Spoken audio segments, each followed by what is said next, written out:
I'll try to make this brief so we all can get out of here at a reasonable time. About 4 years ago, myself, Mr. Carl Hurd, who happens to be here at Mr. Lilly's table, and a gentleman by the name of Fred Ellison started following city council agendas. And we became so popular at tearing apart city legislation that they started calling us the same 10 people.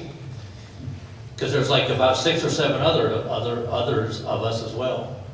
We figured once they start belittling you, you've started to make an impact.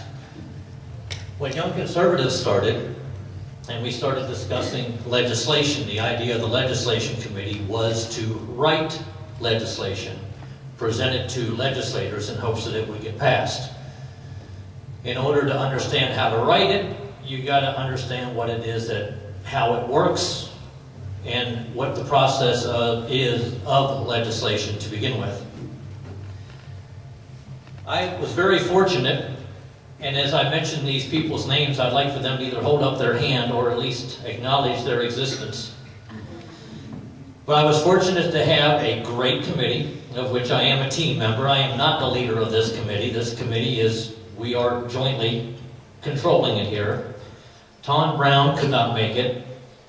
Susan Drollinger, Sean Abachan, Nancy Wallace is in California. Michael Mahey, I don't think could make it either. Lance Riffle. Caleb Brinkman is not here. Bob Gilberson. Andy Smith is not here. Al Williams, I haven't seen him either. And now to my right and left arm, that would be Chris Gilbert and Alan Doc McDonald. We had the process and wanted to review every single piece of legislation that was introduced in the state legislature, of which when they were at the pre-filed bills, we thought we had it made because there was only 100 and something. Didn't take us long to figure out that was going to be a pipe dream, because 100 went to 1,000, 1,000 went to 1,500, 1,500 went to 2,000, and that was only on the House side. I was doing the Senate all by myself, and the other members were doing the House of Representatives, so this has become a royal nightmare from the very beginning. So we went through, we changed multiple times to figure out what it was going to happen.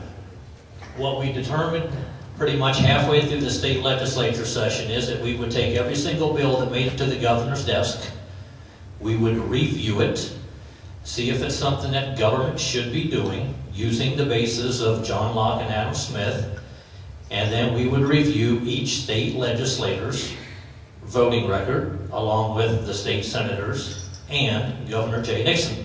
So everyone was included in this.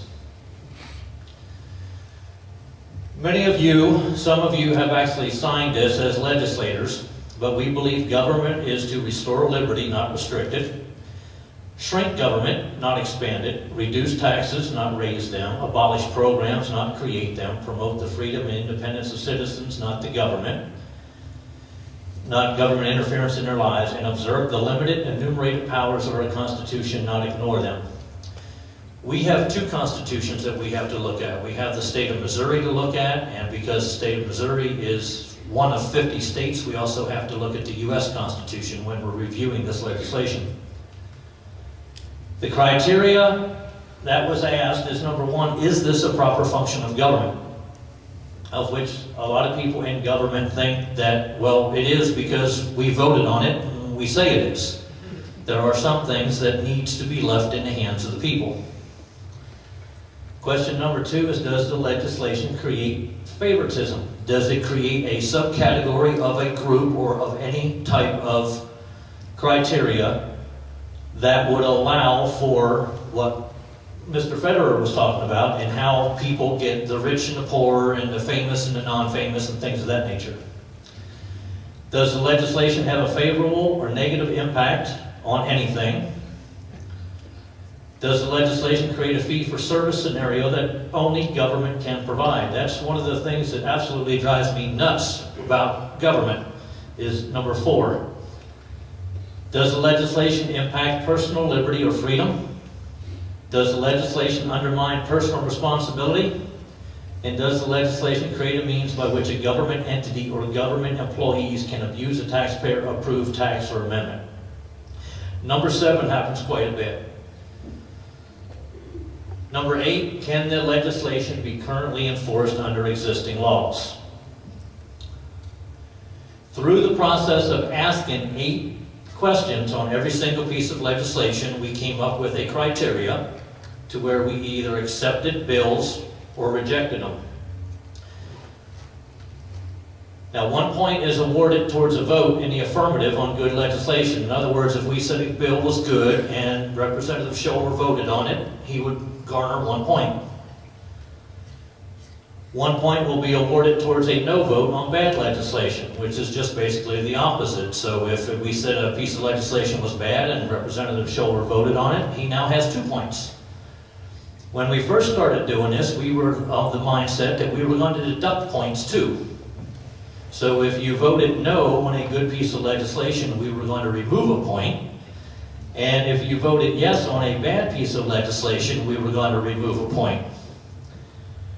And then one day, I started thinking about baseball statistics and realized that a batter is not punished if he strikes out. He's just not awarded any more criteria on his batting average. So we left all the positive points and removed all the negatives except for 1.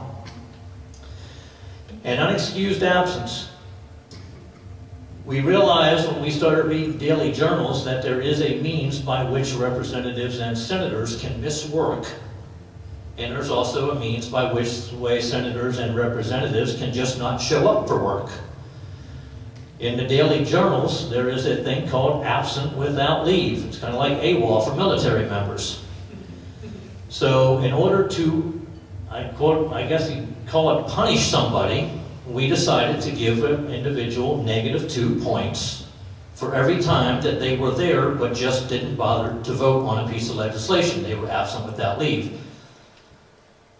Now, voting present or abstain will result in the same deduction of 2 points because you couldn't take a position on that piece of legislation, and there's reasons that I know politicians do that. So you don't have to go home and tell your constituents that I didn't vote for this because, or I voted for this because. You can just say, I voted president because I wasn't comfortable with it.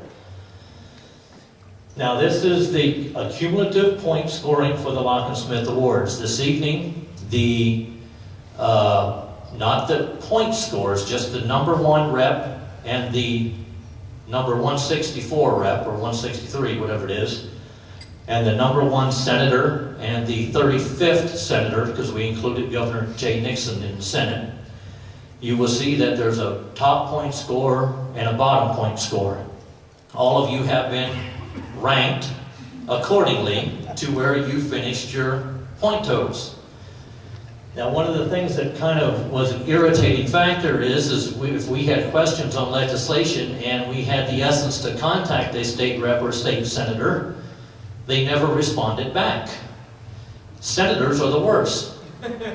Because if you don't live in their district, they basically assume that you don't need to get a hold of them. And now, it didn't happen with all of them, but it does happen with the majority of them.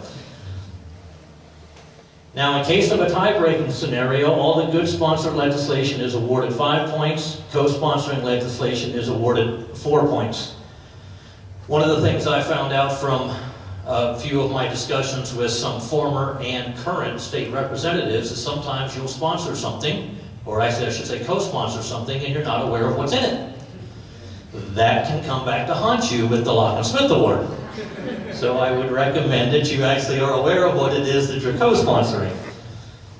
Our Senate finalist, and these are not in order, is Mr. Frank Barnett's.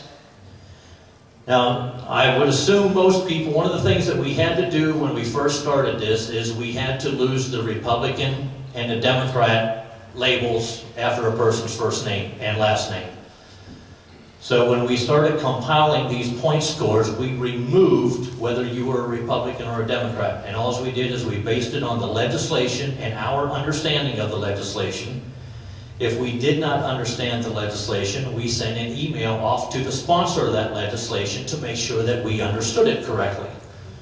If we did not get a response from that individual, we just assumed that we were understanding it properly, and they just determined that they weren't going to take the time to explain it, or else they were incredibly busy and couldn't get back to us.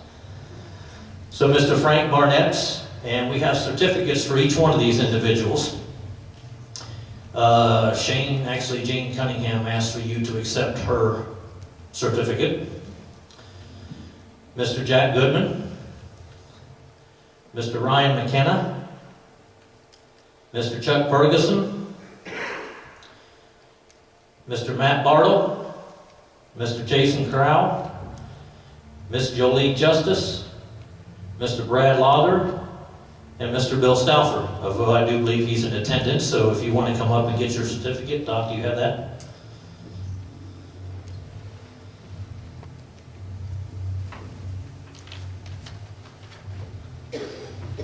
Oh, you didn't have that ready?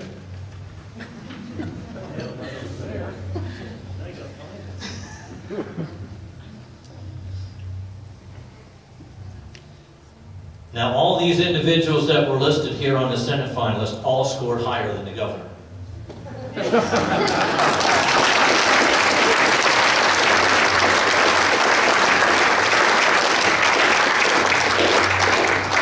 But when you go to the website and you look at where they compile that statistically, you will find out that the governor was not the lowest point total. The governor scores his points on whether he signed good legislation, he gets a point. If he vetoes a good piece of legislation, he gets 0. If he signs a bad piece of legislation, he gets 0. And if he vetoes a bad piece of legislation, he would get 1. And this goes the whole way through to the special sessions as well. Is this set up to announce the winner too? Yeah. And the winner for 2010, the inaugural Locke and Smith Award is Senator Matt Bartle.